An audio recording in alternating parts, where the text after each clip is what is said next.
Dans cette dernière vidéo sur les fractions simples, on va voir comment décomposer une fraction sous forme d'un entier et d'une partie décimale grâce au calcul. On a déjà appris à décomposer une fraction à l'aide d'une droite graduée.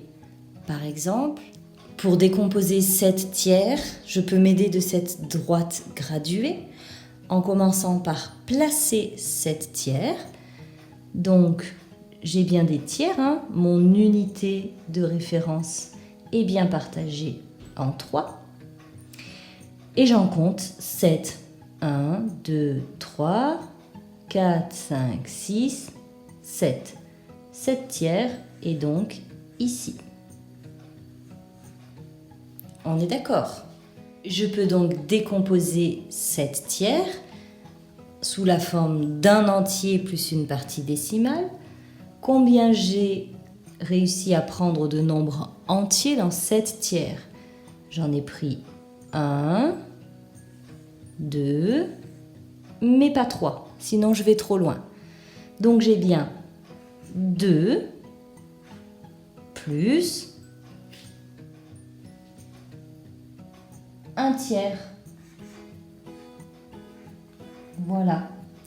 On verra plus tard cette notion-là, mais on a bien ici en orange la partie entière, c'est-à-dire des nombres entiers, des nombres qui ne sont pas découpés, d'accord? 2 unités, on pourrait dire, donc ça c'est la partie entière.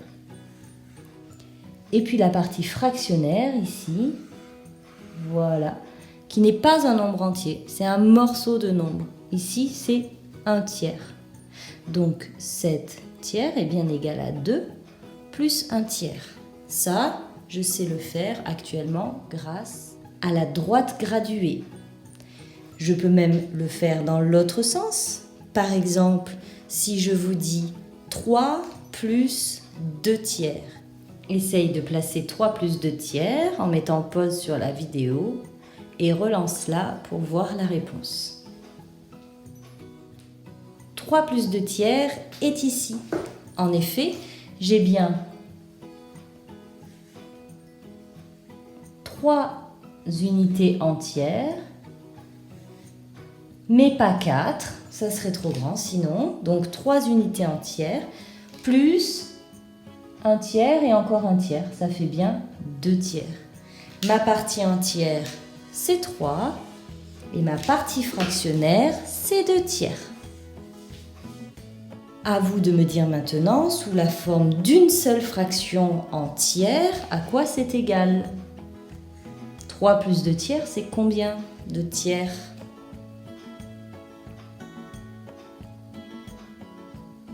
« 11 tiers. D'accord? 3, 6, 9, 10, 11 tiers. 3 plus 2 tiers, c'est 11 tiers. Donc on peut le faire dans les deux sens. Grâce à la droite graduée, on peut passer de l'écriture sous forme d'entier et partie fractionnaire à l'écriture seulement fractionnaire, comme on l'a fait ici, ou faire l'inverse, avoir d'abord une seule écriture fractionnaire et la donner sous forme de un entier et une partie fractionnaire. À vous de vous entraîner. Voici une nouvelle droite. En combien l'unité est-elle partagée? En combien de parts égales? En 4, on a donc des quarts. On imagine que ce sont des parts égales. On est d'accord que sur mon dessin, ce n'est pas du tout bien fait. Mais on imagine toujours des parts égales dans les fractions. C'est très important. On est donc en quart. Peux-tu placer sur cette droite la fraction 10 quarts, puis la décomposer, comme on vient d'apprendre, sous la forme d'un entier plus une partie fractionnaire. Mets pause sur la vidéo pour pouvoir faire ce travail et relance-la pour la réponse. Cette fraction petit a, 10 quarts, se situe ici. En effet, je compte mes quarts. J'en ai 4 et encore 4, ça fait 8, 9, 10 quarts. 10 quarts, c'est donc égal à 2 Nombre entier, c'est 2, parce que c'est entre 2 et 3, d'accord? Je ne peux pas mettre 3 parce que c'est pas encore 3. C'est 2 plus quelque chose. 2 plus une petite partie fractionnaire. Il me reste ici 2 quarts. Donc, j'ai bien 2 plus 2 quarts. Et voilà.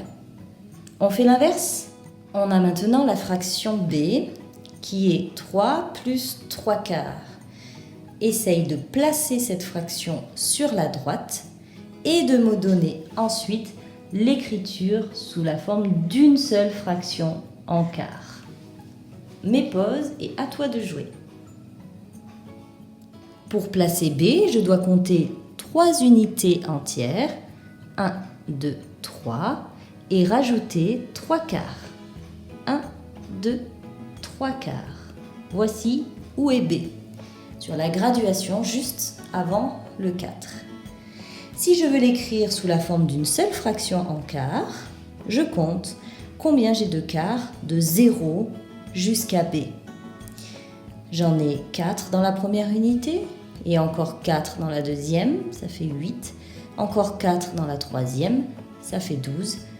Et je compte ceux qui me manquent, les 3 petites là, 12, 13, 14 et 15. B est donc égal à 15 quarts. Nous allons nous intéresser donc aujourd'hui à décomposer par le calcul, c'est-à-dire faire le même travail, partir d'une fraction comme 15 quarts et la donner sous la forme d'un entier plus une partie fractionnaire. C'est pas facile de le faire de tête forcément, mais il y a une méthode que l'on va voir ensemble et que vous pourrez appliquer ensuite. On y va? C'est parti. 15 quarts, je vais essayer de trouver quelle est cette partie entière. Pour trouver cette partie entière, je vais essayer de décomposer 15 quarts sous la forme de 1 plus 1 plus 1 et voir combien de fois je peux faire 1. J'additionnerai le tout et j'aurai ma partie entière. Pour faire 1, il faut que je prenne 4 quarts. Mais dans 15 quarts, je peux encore prendre une fois 4 quarts, puisque 4 et 4, ça fait 8. Je vais voir si je peux prendre encore une fois 4 quarts. Oui, puisque 4 fois 3, 12, donc je peux prendre encore une fois 4 quarts. Par contre, si je rajoute encore 4 quarts, je vais me retrouver avec 16 quarts. Ce sera trop. Donc, je ne peux pas prendre plus de 1, d'accord, de fractions équivalentes à 1. Je vais donc passer à ma partie fractionnaire. Je suis à 12 quarts. Il m'en manque 3 pour arriver à 15 quarts. On est bien d'accord que 4 plus 4 plus 4, c'est-à-dire 4 fois 3, ça fait 12. 12 et 3, ça fait 15. J'ai bien 15 quarts. C'est la même chose. Cette égalité est juste. Je me sers de ça, puisque je me dis qu'après, j'ai des paquets de 4 quarts. Ça vaut 1. Plus encore 4 quarts qui vaut 1. Plus encore 4 quarts qui vaut 1. Plus mes 3 quarts. 1 plus 1 plus 1, ça fait bien 3. Plus mes 3 quarts. J'ai le même résultat que tout à l'heure. 3 pour la partie entière, 3 quarts pour la partie fractionnaire. La méthode que je viens de te présenter n'est pas la plus rapide, mais c'est la plus sûre parce qu'elle est étape par étape et elle permet d'arriver au résultat. On imagine que lorsqu'on aura des fractions plus importantes, ce sera un petit peu long. Par exemple, si on avait 150 quarts, ça serait assez long de faire 4 quarts, plus 4 quarts, plus 4 quarts, plus 4 quarts, sans s'embrouiller les pinceaux et pour arriver jusqu'à 150 quarts. Donc, après, on peut utiliser une connaissance importante qu'on a, qui sont les tables de multiplication. Je sais que je vais devoir faire des paquets de 4 quarts, d'accord? Et je vais donc me demander combien de paquets je vais pouvoir faire. Combien de fois 4 quarts? Je vais pouvoir rentrer dans 15 quarts. 1 fois 4 quarts, ça fait 4 quarts. 2 fois 4 quarts, ça fait 8 quarts. 3 fois 4 quarts, ça fait 12 quarts. Et 4 fois 4 quarts, ça fait 16 quarts. C'est trop. Donc, c'est bien 3. Ok? Je m'intéresse en fait au numérateur. Je me dis, j'ai 3 fois 4 quarts. 3 fois 4, ça fait 12. D'accord? Si je regarde que le numérateur, je peux avoir 3 fois 4 au numérateur pour avoir 15. Donc, voilà pour ma partie entière.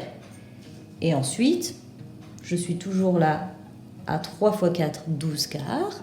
Pour arriver à 15 quarts, il me manque toujours 3 quarts. Résultat final, j'ai bien 4 quarts, c'est bien égal à 1, d'accord? Donc c'est comme si j'avais 3 fois 1, 3 fois 1, ça fait 3. Plus 3 quarts. Voilà pour la deuxième méthode, par le calcul aussi, mais un peu plus technique.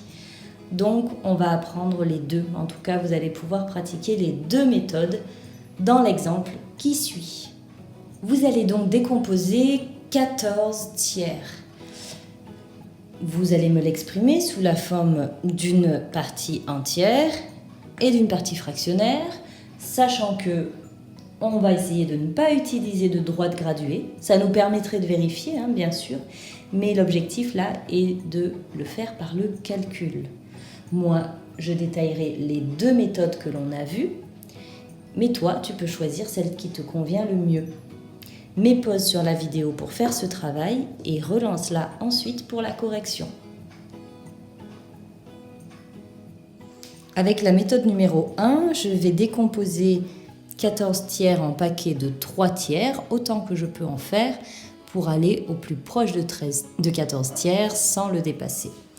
Donc, je peux dire que 14 tiers, c'est 3 tiers, plus encore 3 tiers, ça fait 6, plus encore 3 tiers, ça fait 9, plus encore 3 tiers, ça fait 12. Et si je rajoutais 3 tiers encore, je serais à 15, donc je serais trop loin. J'ai donc 12 tiers et il m'en manque 2 pour arriver à 14 tiers.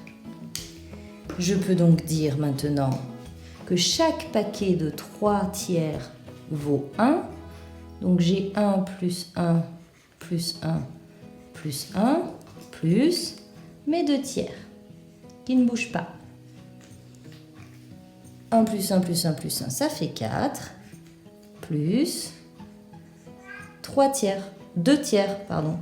Hop, 2 tiers. Voilà ma décomposition avec la méthode 1. Avec la méthode 2, je vais me demander combien de fois je peux faire 3 tiers dans 14 tiers sans dépasser. Combien de fois je peux avoir 3 tiers? Eh bien, je sais que 4 fois 3, ça fait 12. Donc 4 fois 3 tiers, ça fera 12 tiers. Et il me manquera 2 tiers. Si j'avais pris 5 fois 3 tiers, j'aurais eu 15 tiers, ça aurait été trop. Donc, comme 4 fois 3 tiers, c'est la même chose que 4 fois 1, j'en conclus assez facilement que c'est égal à 4 plus 2 tiers. Et je tombe bien sur le même résultat dans les deux méthodes. Maintenant, je vous donne un autre exemple. Vous faites tout seul avec la méthode de votre choix et je vous afficherai la réponse. Il va s'agir de décomposer 21 sixièmes. Vous pouvez essayer de faire les deux méthodes ou faire la méthode de votre choix. Le but est d'arriver au bon résultat. Mettez pause sur la vidéo pour faire ce travail et relancez-la ensuite pour la réponse. Voici les deux méthodes. Vous devez trouver 3 plus 3 sixièmes. Voilà. Vous pouvez mettre pause si vous voulez prendre le temps de voir le détail. Et on fait une dernière petite chose pour terminer cette vidéo ensuite. Pour terminer, je voudrais qu'on rappelle un petit peu le vocabulaire qui est important, qui vous servira ensuite. 3 plus 3/6, ce nombre-là, est bien composé d'une partie entière, on appelle ça partie entière, puisque c'est un nombre entier, voilà, comme si on avait 3 pizzas, 3 baguettes de pain, 3 maisons, ce que vous voulez. Et puis 3/6, c'est une fraction, ça veut dire que c'est un morceau de nombre, une fraction de nombre, un morceau, donc c'est la partie fractionnaire. Voilà. Gardez bien ça en tête, c'est important, ça nous servira pour la suite aussi de savoir comment s'appelle chaque partie. J'espère que vous avez bien réussi cette vidéo. Maintenant, vous allez pouvoir vous entraîner. Je vous dis à bientôt.